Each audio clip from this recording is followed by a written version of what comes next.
December 1944. Winter had already sealed the Ardennes forests under ice and snow when an order moved through the German chain of command carrying the weight of desperation. For Berlin, this was not simply another offensive. It was the final gamble, the last attempt to reverse a war that had already been lost in factories, manpower, and raw industrial capacity. At the headquarters of the 6th Panzer Army, General Sepp Dietrich stands over a map that demands the impossible. The lines drawn across it are not merely routes of advance, they are expectations detached from reality. His objective is brutally simple: drive through the northern Ardennes, break the Allied front, reach Antwerp, and split the American and British armies, all of it in 4 days. Dietrich is not a classically trained strategist. He did not rise through military academies or staff colleges.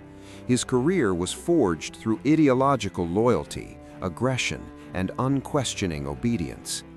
A veteran of the First World War, he lived through the humiliation of Versailles, rose alongside the Nazi Party in the 1930s, and commanded troops in Poland, France, and on the Eastern Front. He understood modern warfare, and that understanding told him the mission defied logic. The mathematics did not work. Under his command were 2 divisions labeled elite, the 1st SS Panzer Division and the 12th SS Panzer Division, known as the Hitlerjugend. Roughly 20,000 combat troops, many of them teenagers and young men shaped by years of ideological indoctrination. They genuinely believed American soldiers were soft, undisciplined, and unwilling to die for a war fought far from home. That belief was not accidental. It had been taught, reinforced, and repeated until it felt like truth. But wars are not won by belief alone. The entire offensive depended on a single critical weakness: the roads of the Ardennes. Narrow forest tracks, frozen and winding, barely wide enough for a single King Tiger tank to pass. Within days, they were choked with traffic. Supply trucks stalled bumper to bumper. Infantry columns stretched for kilometers. Vehicles slid into ditches or froze where they stood. The promised logistical flow simply did not exist. Worse still was the fuel crisis. Berlin had promised millions of gallons of gasoline. In reality, fuel was trapped east of the Rhine, immobilized by destroyed railways, bombed bridges, and shattered river crossings. Germany's most powerful tanks consumed fuel at a catastrophic rate. At combat speeds, their operational range was shockingly short. Antwerp lay more than 200 kilometers away. The advance could continue only if American fuel depots were captured intact along the way. If they were empty or destroyed, the offensive would halt, not because of tactical defeat, but because the army would quite literally run out of motion. Yet, despite all of this, morale among Dietrich's men was high. One factor fed their confidence more than any speech or order: the weather. A thick, freezing fog had gripped the Ardennes for days. The sky was low, gray, and sealed shut. Forecasts suggested improvement only after several days. For now, Allied air power was grounded. Fighter bombers could not fly. The American advantage from the air, the weapon that had crushed German movements for months, was suddenly gone. To Dietrich, this changed everything. Without air support, he believed, American infantry would crumble under pressure. His plan relied on massed infantry assaults, shock tactics, and sheer will, methods rooted more in the First World War than the Second. He believed courage and fanaticism could compensate for material weakness. He believed his enemies were the cold, the terrain, and the American soldier in front of him. What he did not know, what he could not know, was that the fog concealed something far deadlier than aircraft. Something that did not roar overhead or dive from the clouds. Something invisible, silent, something built not from ideology or courage, but from physics. The offensive had not yet begun, but its outcome was already being decided, not in the frozen forests of Belgium, but years earlier in laboratories and factories far beyond Dietrich's reach. The German offensive that would become known as the Battle of the Bulge did not begin with gunfire. It began with movement, slow, constrained, and fatally limited movement. Behind the forward units of the 6th Panzer Army, the reality of the Ardennes asserted itself with brutal indifference. The terrain was not open country. It was a maze of dense forest, narrow valleys, frozen streams, and winding mountain roads never designed for modern mechanized warfare.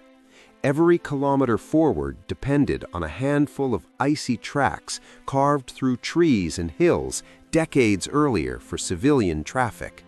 This was not a battlefield built for speed. It was a bottleneck. The German plan required simultaneous motion, tanks advancing, infantry following, supply trucks feeding fuel and ammunition forward without interruption. Instead, everything collided.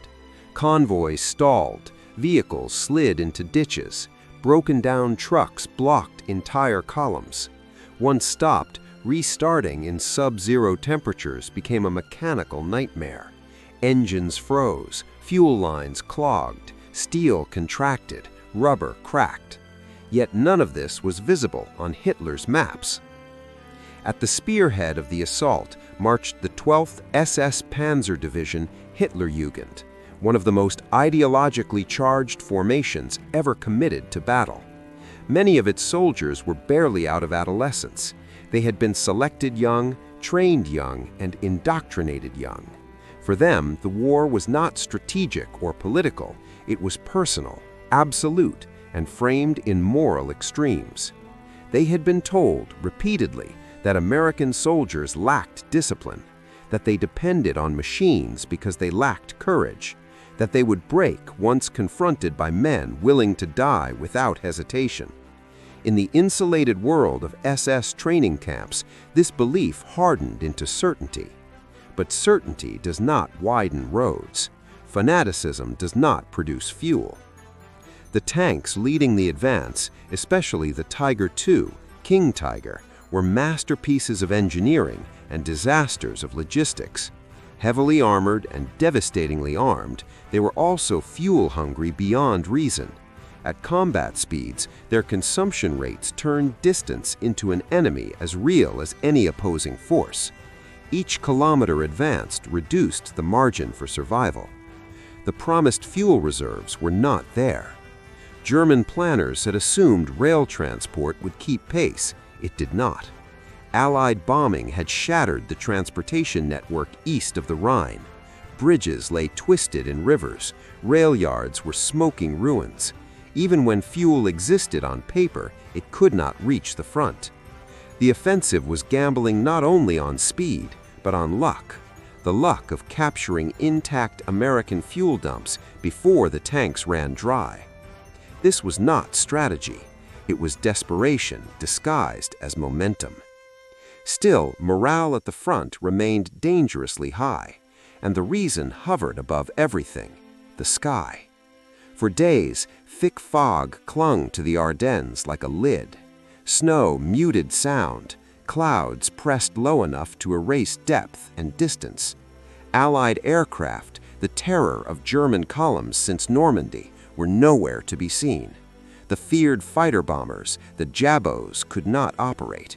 Roads that would normally be death traps from the air felt momentarily safe. German officers repeated the message relentlessly: the sky is blind, the Americans are blind. Without air power, the war would be decided by infantry and artillery alone, a contest Germany believed it still understood. Dietrich and his commanders envisioned a return to fundamentals: massed troops, shock assaults, relentless pressure, human force against human resistance. They underestimated what the Americans had learned. On the opposite side of the forest, the 99th Infantry Division prepared to absorb the blow. Many of its soldiers were young, many were facing combat for the first time.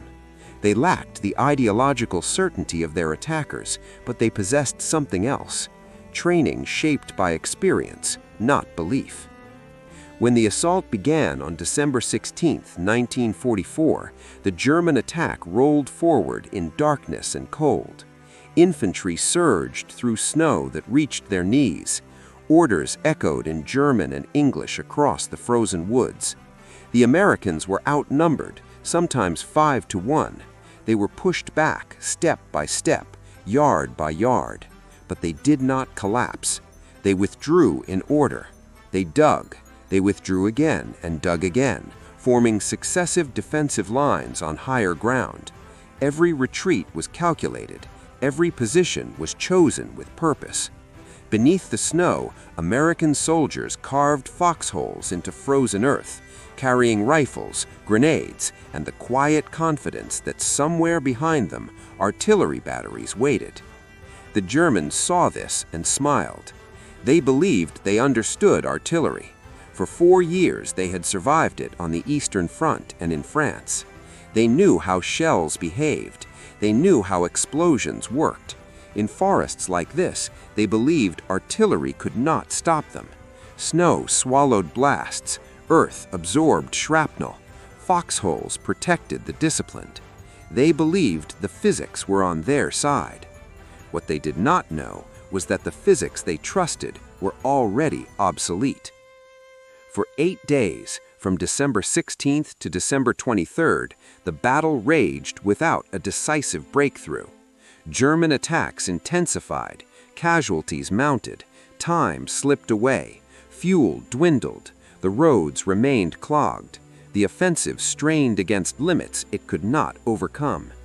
And far above the forest canopy, beyond fog, beyond vision, a different kind of calculation was being completed.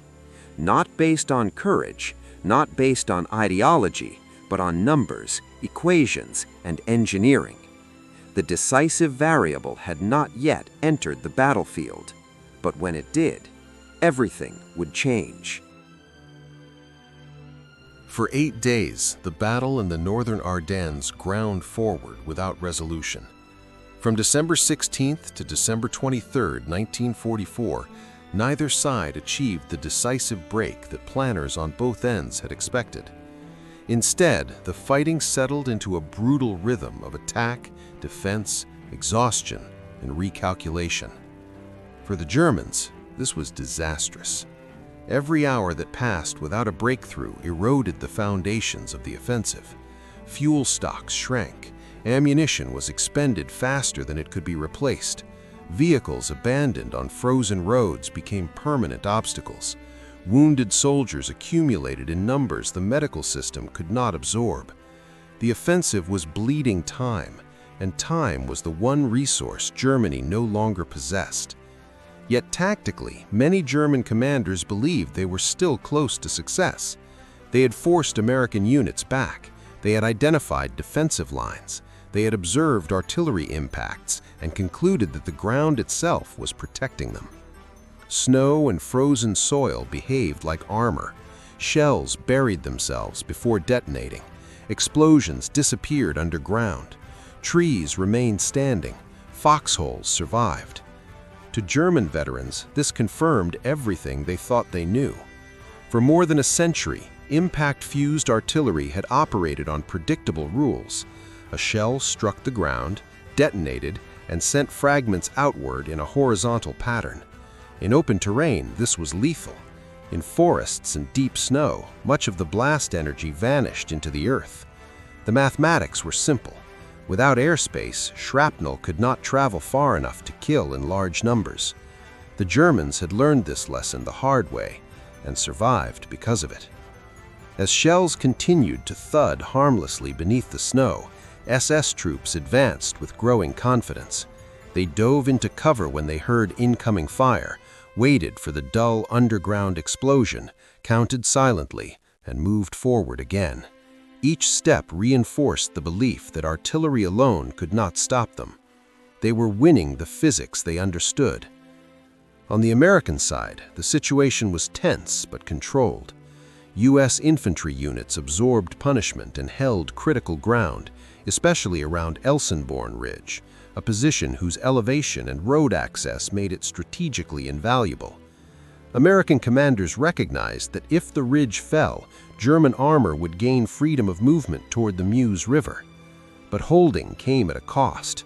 Casualties mounted, cold injuries multiplied, ammunition consumption rose sharply. The pressure on frontline units intensified daily. The question was no longer whether German courage could be broken. It was whether American endurance could hold long enough for something to change. At the highest levels of Allied command, the numbers were becoming unavoidable. General Dwight Eisenhower, Supreme Allied Commander, saw the same reports Dietrich did, but interpreted them differently. German attacks were intense, but they were also predictable. Units were concentrating in forests, assault formations were massing in narrow corridors. The terrain forced the enemy to bunch together. From a tactical perspective, the Germans were creating perfect targets. The problem was not locating them. The problem was killing them efficiently. Traditional artillery was not delivering decisive results under these conditions. Ground bursts were being absorbed. The snow and soil were neutralizing explosive energy. Something had to change, where the line might eventually crack under relentless pressure. And there was something else Eisenhower understood that frontline commanders did not. For years, the United States had possessed a weapon so advanced, so potentially decisive, that it had been deliberately withheld from ground combat in Europe. Its existence was known only to a small circle of scientists, engineers, and senior officers. The fear was not ethical, it was strategic. If the Germans recovered even a single unexploded example, they could reverse engineer it. This technology had already proven itself at sea in the Pacific. Against aircraft and ships, it had transformed naval warfare. But on land, especially in Europe, its use had been forbidden. Too risky, too valuable, too revolutionary. Now, the calculus was changing. As December wore on, German losses reached unsustainable levels. Entire battalions were being fed into assaults with diminishing returns. Reports from the front spoke of exhaustion, confusion, and mounting frustration. Officers still believed a breakthrough was possible, but the offensive no longer had momentum, it had inertia. The weather, meanwhile, began to shift. The fog that had protected the German advance started to thin. Forecasts indicated clearing skies. Allied air power would soon return. Once that happened, the narrow Ardennes roads would again become killing zones from above. Time was closing in from every direction. For Eisenhower, the question was no longer whether the secret weapon could be used. It was whether it could not be used. The decision was framed not as desperation, but necessity. The northern sector of the Ardennes was under extreme pressure. If German forces managed to break through before air power fully returned, the consequences could be catastrophic, not strategically decisive for Germany, but costly enough to prolong the war. On December 23rd, Eisenhower made the call. The restriction was lifted. The VT fuse, the proximity fuse, was authorized for use by U.S. artillery units defending the northern Ardennes. Specifically, it would be employed where German infantry concentrations were densest, where terrain forced massed movement, and where traditional artillery had failed to deliver decisive effects. This was not a gamble, it was a calculation. German commanders believed the laws of warfare were fixed. They believed artillery behaved as it always had. They believed foxholes would protect them. What they did not realize was that the rules had already changed, not on the battlefield, but years earlier, in laboratories, workshops, and factories where physicists asked a simple question: what if a shell did not need to hit the ground to kill? The answer to that question was about to enter the Ardennes. And when it did, the stalemate would not end slowly. It would end instantly.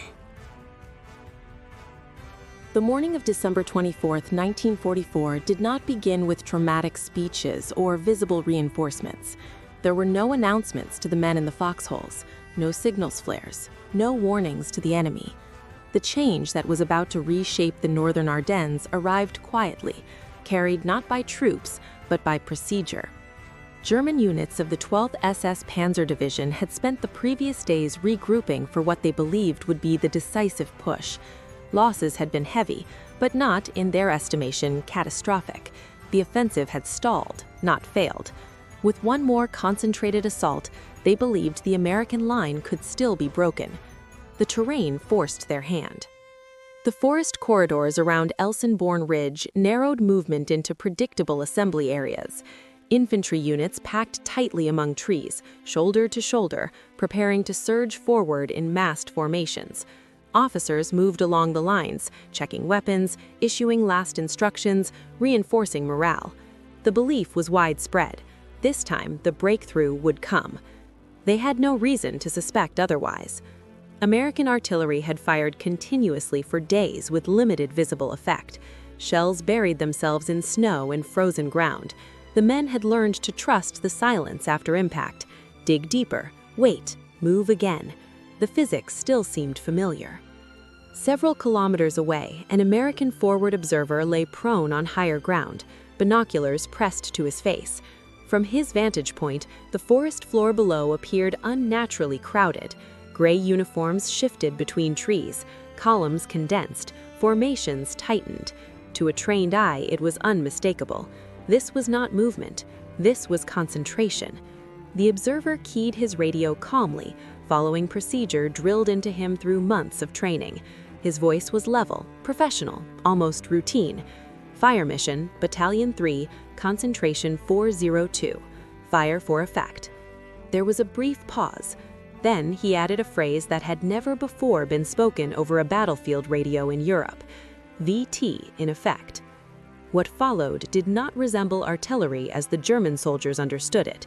There was no warning whistle, no rising scream of incoming shells. By the time anyone looked up, the projectiles were already overhead.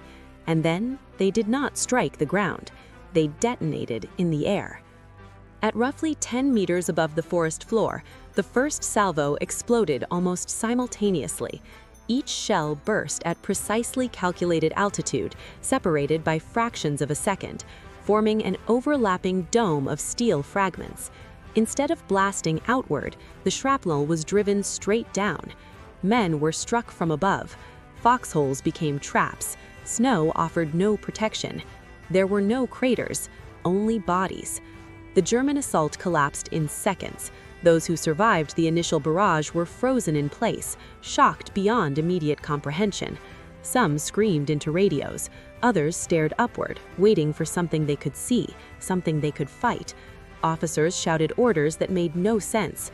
Dig deeper, spread out, move back, move forward. None of it mattered. The artillery did not adjust because it did not need to.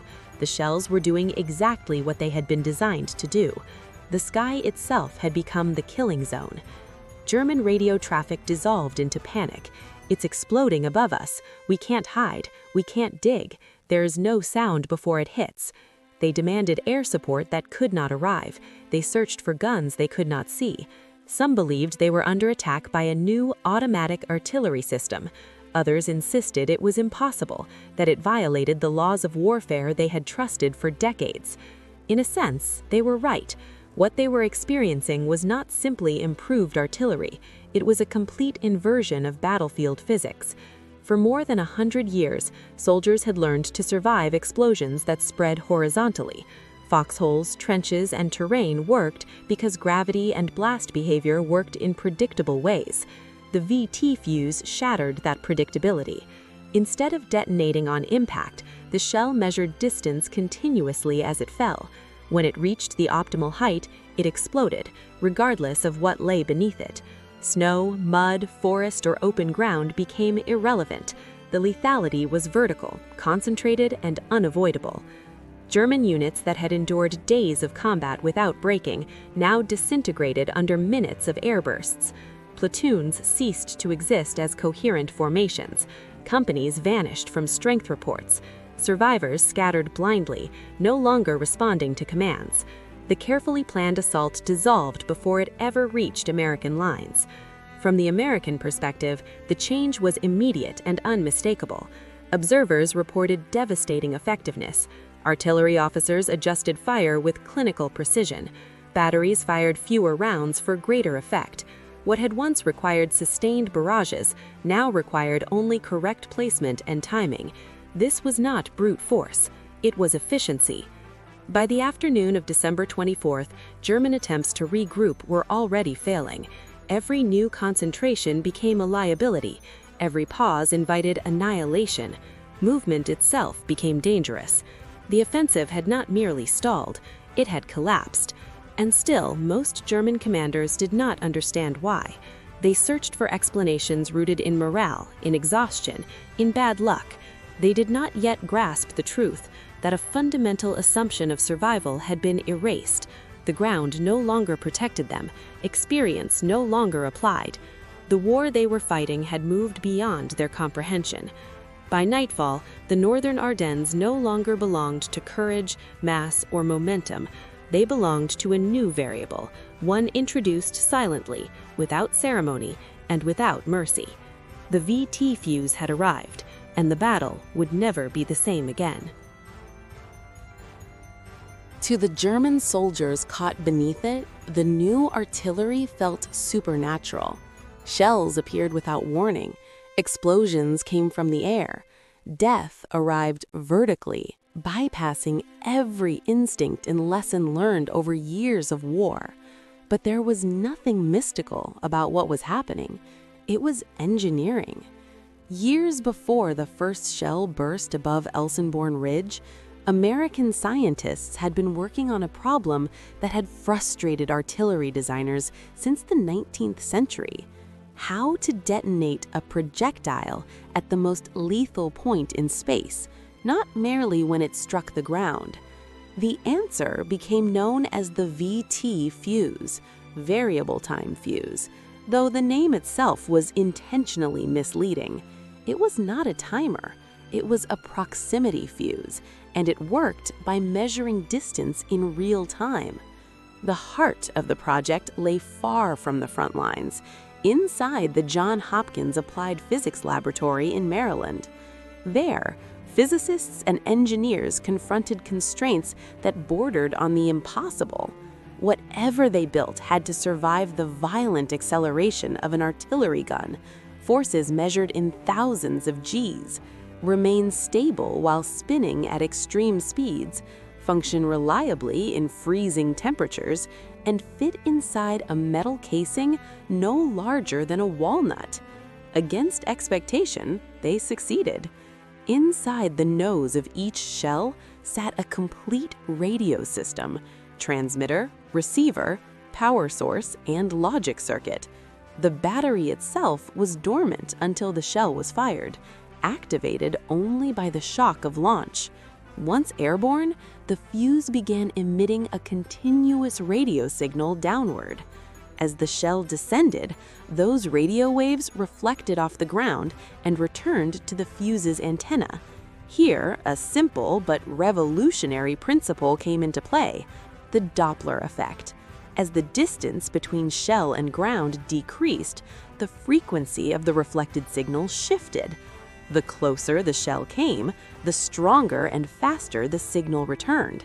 The circuit did not see the ground, it calculated it.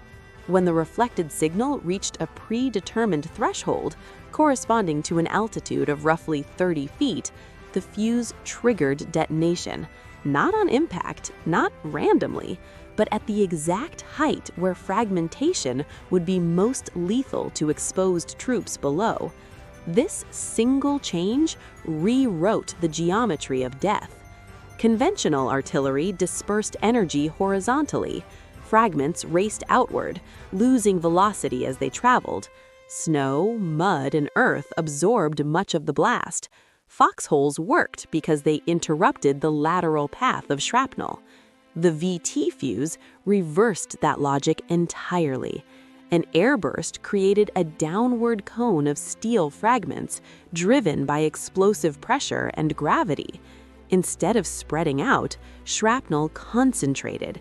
Instead of losing energy to the ground, it gained lethality from open air. Soldiers crouching in foxholes were no longer shielded. They were exposed.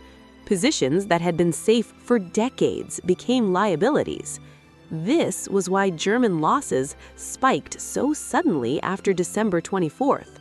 Units that had advanced confidently under traditional artillery fire now found themselves unable to adapt. Digging deeper did nothing. Spreading out was impossible in dense forest. Movement drew immediate attention from observers. The terrain that once offered protection now trapped them.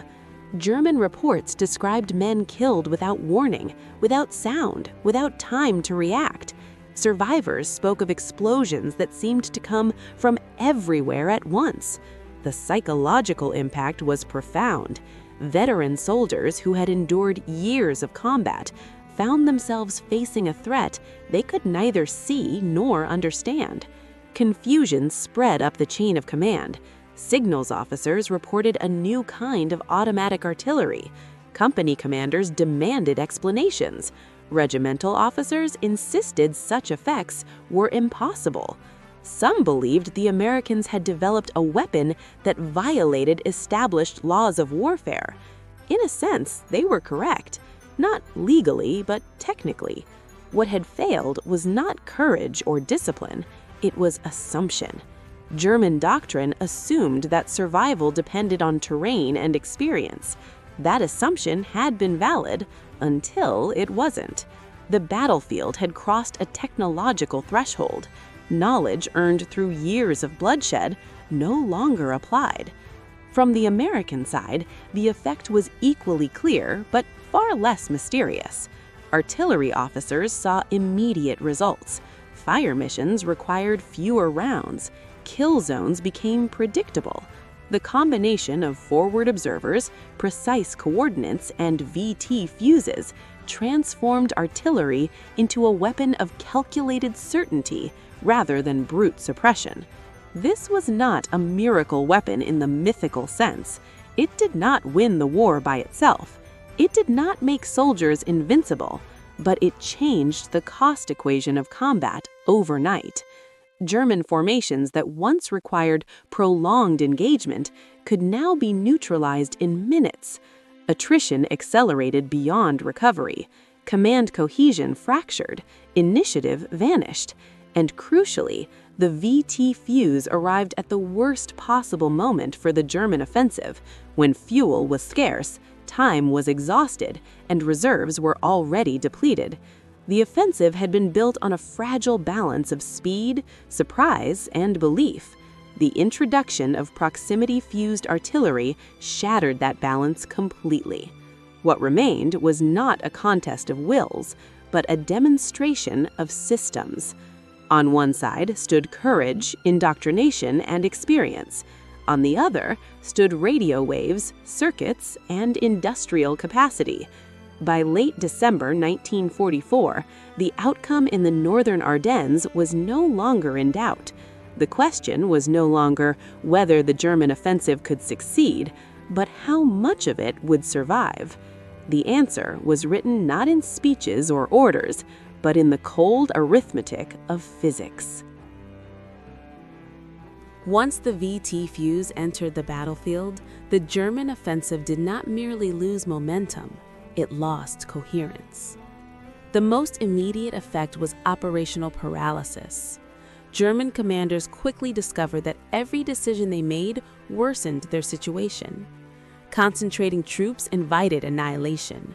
Spreading them out was impossible in dense forest. Advancing triggered airbursts. Halting movement allowed American observers to fix positions with lethal accuracy. There was no correct response. The terrain that had once protected German infantry now betrayed them. Forest cover masked movement from aircraft, but it also compressed formations into narrow corridors. Foxholes, once symbols of survival, became death traps when explosions came from above. even experienced soldiers found themselves stripped of every learned instinct. Reports from frontline units became increasingly incoherent. Battalion commanders reported catastrophic losses without visible enemy contact. Companies vanished between roll calls. Radio operators described artillery exploding in the sky and fire falling vertically. Requests for clarification went unanswered because there was nothing conventional to explain. German doctrine had no answer for this. For decades, military training had been built around predictable interactions between terrain, artillery, and infantry.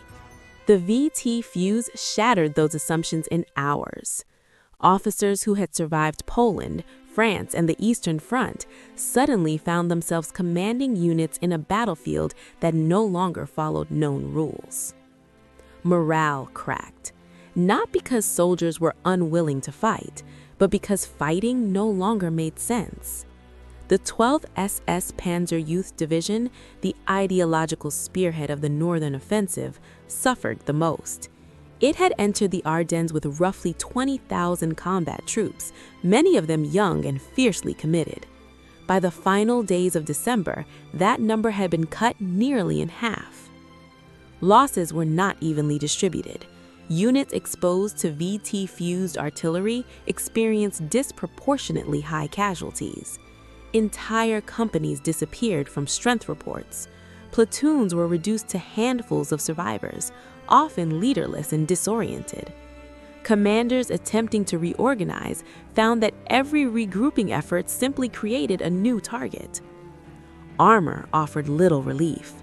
German tanks, already constrained by fuel shortages, were increasingly abandoned. Some were destroyed by artillery fragments penetrating thinner top armor. Others were simply left behind when fuel ran out. Vehicles that had once symbolized technological superiority became immobile obstacles scattered along frozen roads. By contrast, American forces grew stronger by the hour. As skies cleared, Allied air power returned, compounding the effects of artillery. German movement during daylight became nearly impossible. Columns that tried to withdraw or reposition were attacked from above. The offensive, once conceived as a rapid thrust, devolved into a series of desperate holding actions. At higher headquarters, the truth became unavoidable. The offensive was no longer advancing, it was disintegrating. Orders from above grew contradictory. Some units were told to push forward at all costs.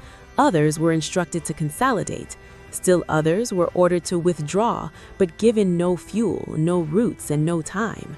The chain of command fractured under the strain. This was not defeat by encirclement. It was defeat by attrition and inefficiency. German courage did not vanish. Soldiers continued to attack, continued to advance under fire, continued to die in large numbers. What vanished was the ability of that courage to influence outcomes. Willpower could not change blast geometry. Fanaticism could not outrun radio waves. The battlefield had become an equation. American artillery, guided by observers and empowered by proximity fuses, processed targets methodically. Fire missions were executed with clinical detachment. The system did not tire, it did not hesitate, it did not need to see its enemy. It only needed coordinates. By the time German commanders fully grasped what they were facing, it was too late. Adaptation required time, experimentation, and technological parity, none of which Germany possessed in December 1944. The Northern Ardennes had become a demonstration of modern industrial warfare in its purest form. Not heroic, not dramatic, efficient. In the final days of the offensive, German resistance faded not because orders stopped coming, but because there were no units left capable of executing them. Survivors withdrew in fragments. Tanks limped back when fuel allowed. The once feared spearhead of the offensive was reduced to remnants. The Battle of the Bulge would continue elsewhere, but in the north, its outcome was already sealed. What had begun as a bold gamble collapsed into a lesson written in numbers. that wars fought with 19th century assumptions cannot survive 20th century technology. And the most devastating part of that lesson was still settling in. Because as German forces pulled back from Elsenborn Ridge, one truth became impossible to ignore. They had not been defeated by a single battle. They had been defeated by a system. By the final days of December 1944, the northern sector of the Ardennes no longer resembled a conventional battlefield. What remained was not a clash of maneuver or a contest of initiative, but a slow accounting of losses, an accounting Germany could not afford. German commanders searched desperately for explanations that fit their understanding of war. Some blamed exhaustion, others blamed bad weather, poor coordination, or insufficient fuel. None of those explanations were wrong, but all of them missed the deeper truth. The offensive had failed because its underlying assumptions no longer matched reality. For generations, warfare had been shaped by the limits of human perception and physical proximity. Soldiers fought enemies they could see, or at least hear. Artillery followed predictable patterns. Survival depended on experience, terrain, and instinct refined through repetition. Even industrial warfare still relied, at its core, on human reaction time. That world ended in the Ardennes. The introduction of proximity-fused artillery marked a decisive shift from human-centered combat to system-centered combat. Once activated, the VT fuse removed uncertainty from the equation.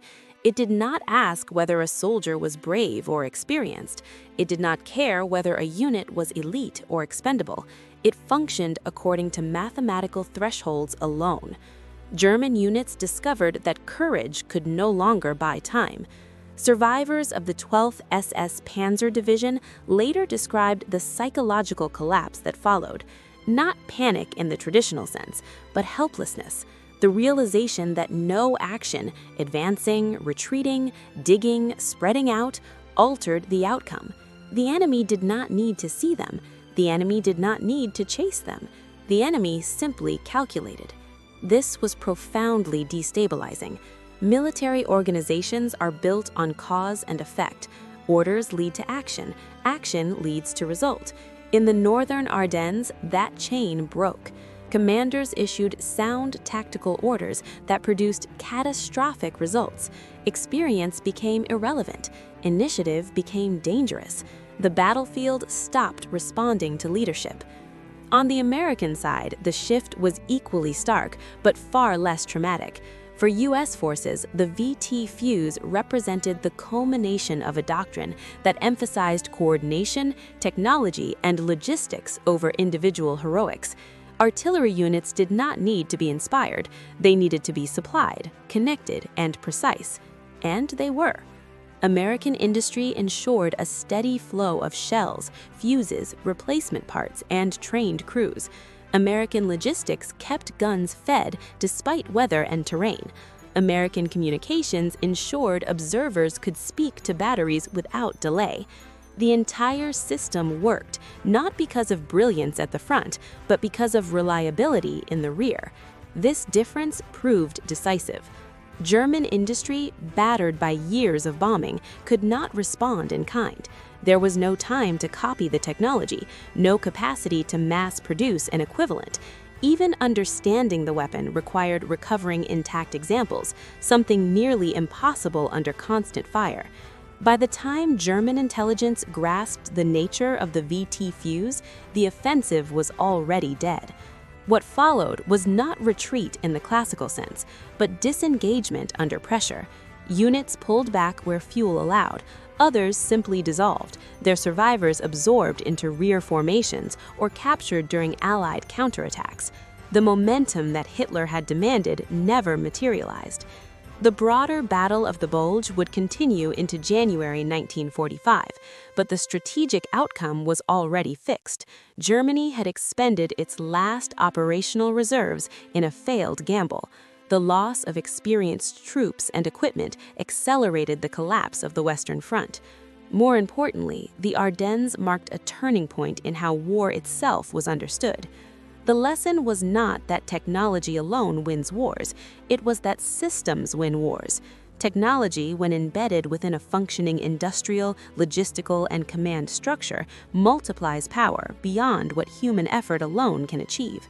This is why the VT fuze mattered, not because it was secret, not because it was clever, but because it represented a future in which battlefields would be shaped by calculations made far from the front. The German army entered the Ardennes believing that surprise, courage, and will could still overturn material imbalance. What it encountered instead was a war that no longer rewarded those qualities in isolation.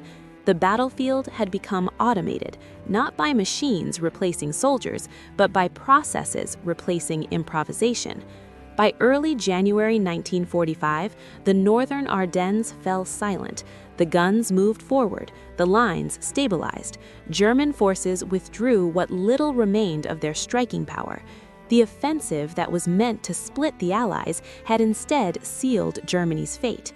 And beneath the snow-covered forests, the evidence of that failure lay scattered. Abandoned tanks, frozen equipment, shattered units, and the quiet proof that a new era of warfare had arrived. One where victory was no longer decided at the moment of contact, but long before, in factories, laboratories, and planning rooms, where equations replaced intuition. By January 1945, the Ardennes offensive was over. What remained of the German 6th Panzer Army withdrew through the same force it had entered weeks earlier, but now without momentum, without reserves, and without illusions. The grand gamble that was meant to split the Allies and force a negotiated peace had instead accelerated Germany's collapse on the Western Front. The defeat did not come from a single mistake. It came from a misunderstanding of the war itself. German commanders entered the Ardennes believing that surprise, mass, and ideological commitment could still overcome material imbalance. They believed that if courage were applied with enough intensity, the battlefield would eventually yield. For a brief moment, weather and terrain seemed to confirm that belief. Then, reality intervened. The arrival of the VT fuze did not simply increase lethality, it invalidated assumptions that had governed survival for generations. Terrain no longer protected, experience no longer guaranteed safety, courage no longer bought time. The battlefield stopped responding to human expectation and began responding to calculation. This was the true shock. German soldiers did not fail because they refused to fight. They failed because the conditions of fighting had changed faster than doctrine could adapt. What had once been a contest of endurance and nerve became an interaction between systems, one of which Germany no longer possessed. American forces did not win because they were braver. They won because they were better organized, better supplied, and better integrated. The VT fuze worked because it was embedded in a larger structure, industrial capacity that could mass-produce precision components, laboratories that could solve complex engineering problems, logistics networks that could deliver those solutions to the front, and command systems that knew when and how to apply them. This is why the Ardennes matters, not because it introduced a single secret weapon, but because it demonstrated that wars in the modern age are not decided solely by moments of heroism. They are decided by preparation measured in years, by production measured in millions, and by scientific knowledge translated into repeatable results. For the German army, the lesson was devastating. By committing its last operational reserves to an offensive that relied on outdated assumptions, it ensured there would be nothing left to defend the Reich when the Allies resumed their advance. The losses in the Ardennes could not be replaced. The equipment could not be rebuilt. The experience could not be recovered. The war did not end at Elsenborn Ridge, but it was irreversibly shortened there. After the war, German commanders struggled to explain what had happened. Memoirs spoke of bad luck, overwhelming firepower, and impossible odds. rarely did they confront the deeper truth that the outcome had been decided long before the first shot was fired. It had been decided in factories that could outproduce their enemies, in laboratories that could translate theory into hardware, in systems that valued efficiency over ideology. The VT fuse did not kill with impact. It killed with precision. It killed with timing. It killed with mathematics. And in doing so, it revealed the future of warfare with brutal clarity. Wars are not won by bravery alone. They are won by the side that can calculate faster than courage can react. That is the lesson written in the snow of the Ardennes. That is why the invisible rain mattered. Final call to action. If this story changed the way you see World War II, if it showed you that history is shaped as much by science and industry as by soldiers and generals, like this video to support the channel. Subscribe for more deeply researched, untold stories from World War II. Comment below which battle, weapon, or forgotten decision should we cover next. Your engagement helps keep these stories alive and helps us continue exploring history beyond the myths. Thanks for watching.